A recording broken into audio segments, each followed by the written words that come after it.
Ating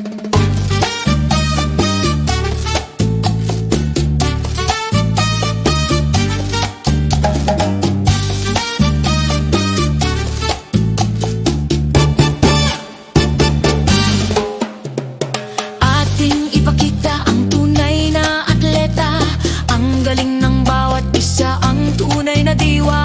Palarong pambansa tayo ay magkaisa, para sa tagumpay pang